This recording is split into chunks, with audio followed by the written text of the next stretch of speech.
Number 8. Number 8. Number 8. Number 8.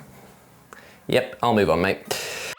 Alright there, you little demons. Jules here for WhatCulture.com, back again with another episode of the awesomely named and awfully hosted Choose Your Own Adventure, the weekly medieval themed format where I, and my cat Sagan, take a list chosen by you. Yes, you, the person who is, at the time of recording, about to go tomorrow off to Thorpe Park. Now, if you don't know what that is, if you're not in the UK, it is like a roller coaster theme park. And here's a little thing for you. I've never been to a theme park before. I don't know how I've managed to get through this many long, arduous and hurty knee years without going to one, but still, I'm going to one tomorrow, and yes, I am nervous. So quickly what I'm gonna do, just before we move on to the actual content of today's video, I'm just gonna record a quick sort of Arrested Development message here, saying like, oh, I'm sure I'll have a great time. Yes, you get to decide what list I dole out to you each and every week, and this week we have none other to thank than... You're not too happy about that, are you? That's okay, mate. Jason Freeman, with their suggestion of video games that have just so many bits of contrasting logic and huge plot holes that we just look at them and go, you know what? I don't really care. It's kind of the reason why I've got the camera set up this way around, so that A, you can see Sagan, and I don't care that I've broken the composition of the usual corner shot. And you know what, these video games there, they said screw logic as well. We're just here to have a good time and have fun, because you know what, if we played things by the rules, well, it would be very boring and close to real life, and that's not why we play video games. So with this in mind, I'm Jules, this is WhatCulture.com, and these are 8 video games that make no sense, but we don't care. Whew, normality has been resumed. Oi, you, what are you buying? What are you selling? Well, I'm so pleased you asked, because if you want to stay safe online and browse freely, NordVPN is running an unbelievable deal at the minute that gets you up to 76% off subscriptions and 3 months free. Just scan the QR code in this video or click the link in the description below and it's all yours.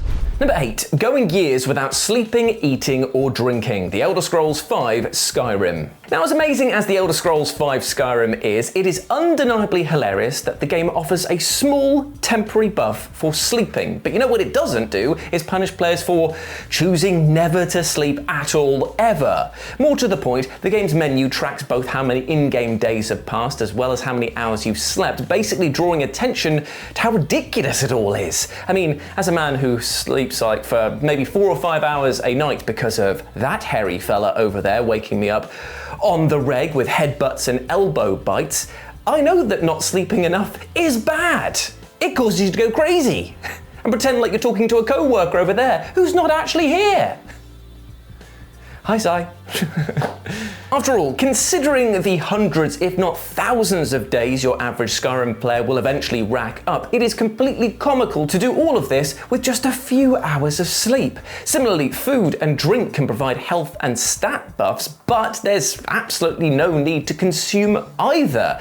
And so, it's entirely feasible for the Dragonborn to be a sleep-deprived zombie who hasn't eaten or drank anything in literally years. It doesn't make a damn lick of sense, and yay, it is an absolute riot, especially as the game itself actively keeps count of this wanton absurdity. Never change, Bethesda. Actually do. Make sure that you release your games on day one with less bugs. Number 7, merchants will buy anything. Now, this nonsense is so commonplace that it can't possibly be pinned down to just a single game, but its pervasiveness across entire genres makes it all the more daft. Many games have merchant characters who you can sell things to and buy various wares from, and a high proportion of them will happily buy any old junk that you've got in your inventory. Okay, what do you got for sale there, stranger? Oh, a used toothpaste tube and a worn sock that is crusty in ways I will not ask about. I'll buy it at a high price. In case you couldn't tell, that was me doing an impersonation. That being of a Khajiit merchant from Skyrim. I'm terrible at them. I've been told it's like the merchant from Resident Evil, but I don't know who that is. Right, anyway. And this is because, of course, it's an easy way for the player to manage their inventory and cash reserves by just unloading it on someone else. But within the universe of the game itself, does it really make sense for this, say, apothecary to buy up all of your disposable junk that they haven't got a hope in hell of selling on? I mean, what are they gonna do with all of this? They seemingly have bottomless piles of money as well to acquire just any old crap you want to throw at them, no matter that you just wouldn't normally bother to flog it. On a basic economic level, it is totally bananas, but it is funny to picture those vendors with massive stockpiles of useless knickknacks in their back storeroom. Can you imagine, like the merchant, who I just did an amazing impersonation of before? Imagine he goes home, right? He's got his family there, little merchants. They're just like, "Eh, what are you buying? What are you buying? Hello, Dad." Let's not think about that too much. And he's just there like, sits down on the sofa and he's like, a hard day's work that was. Oh, bloody hell. He's more of a cockney now. And like his partner comes in and they're just like, "Oh, have you got the TV remote's conked out? Got any batteries for this?" And he's like, "I'll be right back."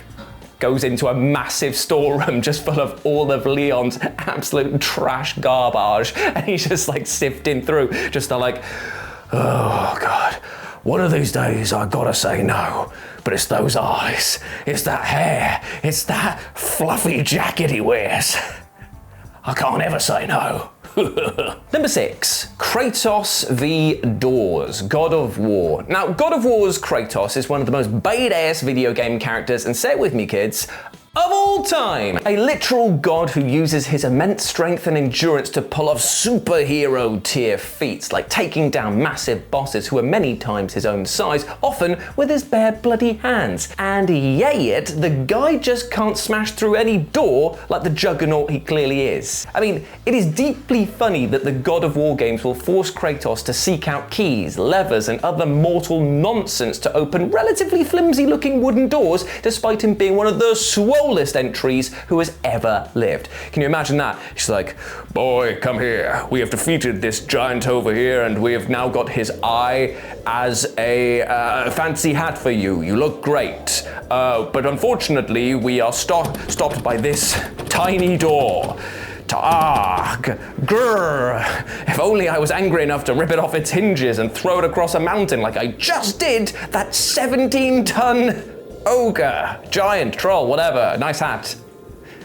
I'll be back for you, door."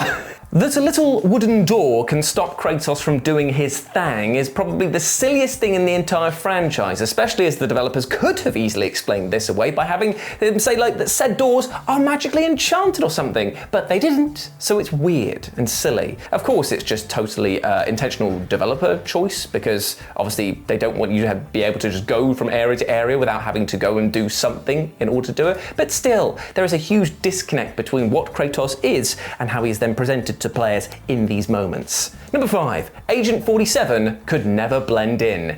Hitman. Now there is a fundamental contradiction at the core of the Hitman franchise, that the assassin protagonist, Agent 47, is a master of blending into crowds, assuming disguises and whatnot, despite being one of the top 5 most conspicuous, suspicious looking dudes ever. Honestly, Big Pidge, what up, would have a better time fitting in than he does.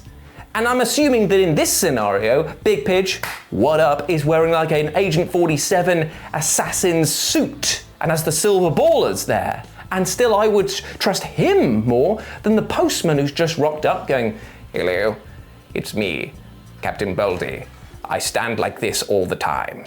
Hello, don't ignore this piano wire." An assassin ideally needs to be totally bland and forgettable looking, like a piece of furniture you don't even think much about. As such, it is absolutely laughable that you would believe that Agent 47 wouldn't stand out in any crowd that you put him in. It's much the same paradox as the Terminator franchise, where Arnold Schwarzenegger is such an ape of a human that he's probably the last person that you'd want to have as an infiltration cyborg. Why does he look like that if stealth is meant to be originally his goal? But in both Terminator and Hitman, we get over it because you know why? They're so damn fun and so damn cool. Number 4, ancient tombs have lit torches and goodies. Tomb Raider. The Tomb Raider games are nothing if not escapist entertainment in the tradition of the Cotton Eye Joe.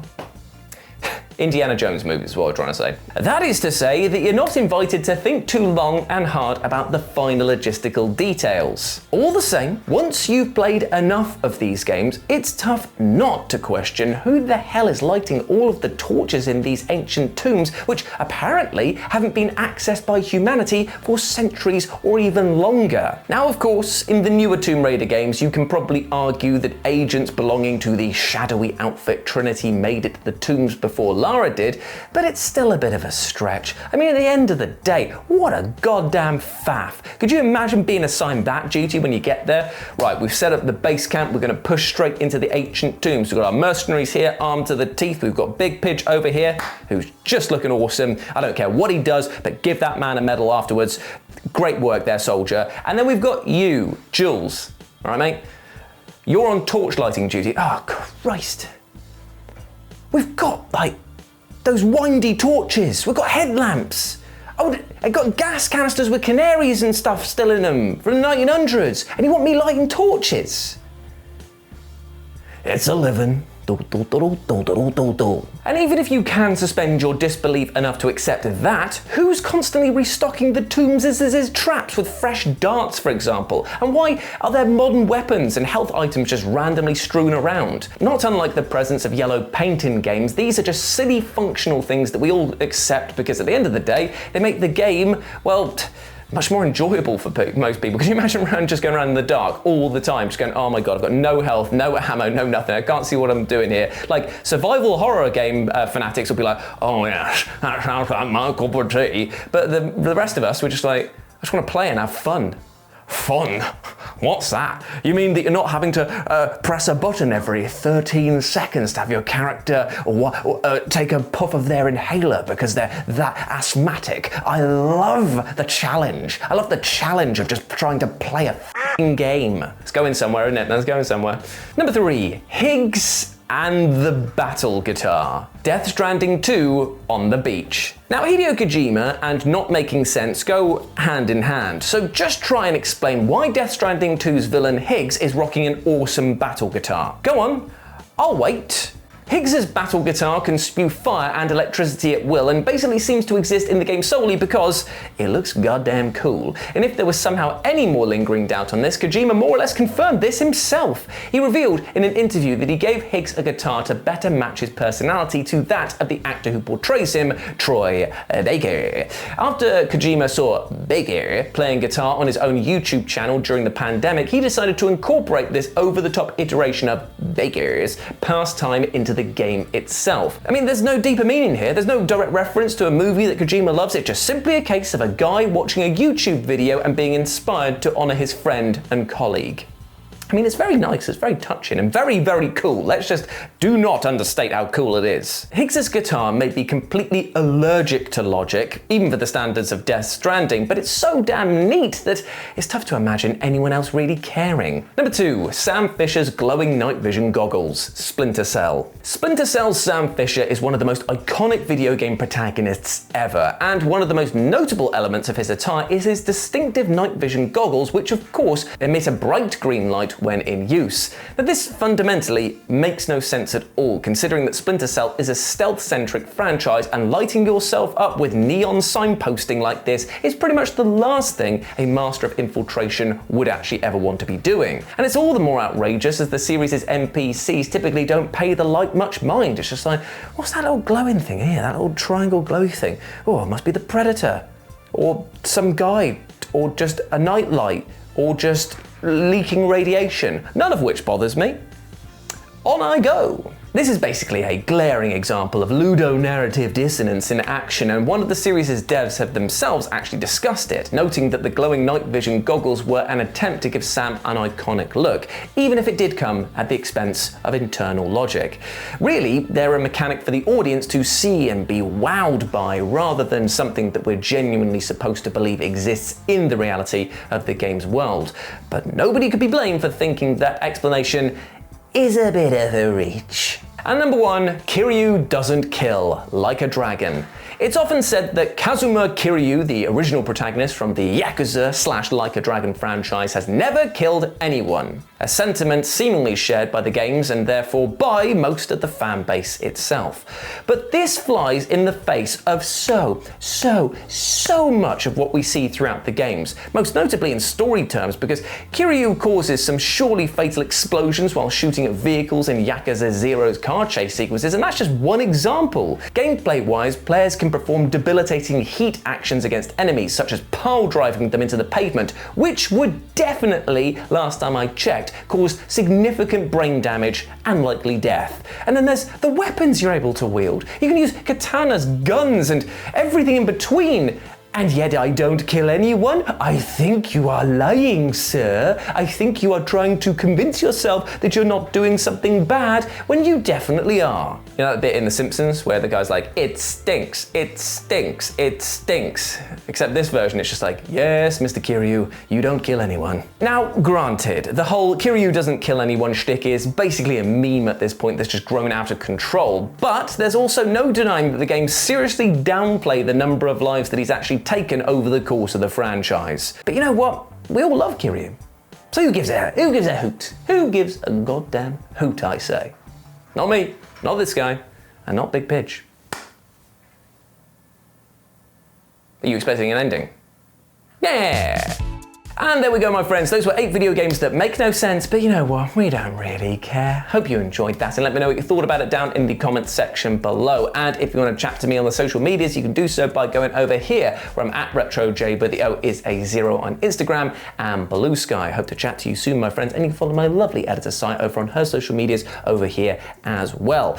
But before I go, I just want to say one thing. Even though we spoke today about video games where we don't care that much, you know one thing I do care about, and that is you, my friend, watching this video. I hope that you are having a good day. I hope you're having a good go of it, my friend. And just in case you're not, just please remember that you deserve love, happiness, and success. Don't be too hard on yourself, my friend, because that is not what we want. We don't want to pile on more negativity. We want to break that cycle and live a positive, healthy, and happy life. So just remember, at the end of all of this, you're not alone. Friends, family, professionals in the support industry, people care about you and want you to do well, all right? So treat yourself with that love, because you goddamn well deserve it. As always, I've been Jules. You have been awesome. Never forget that. I'll speak to you soon. Bye.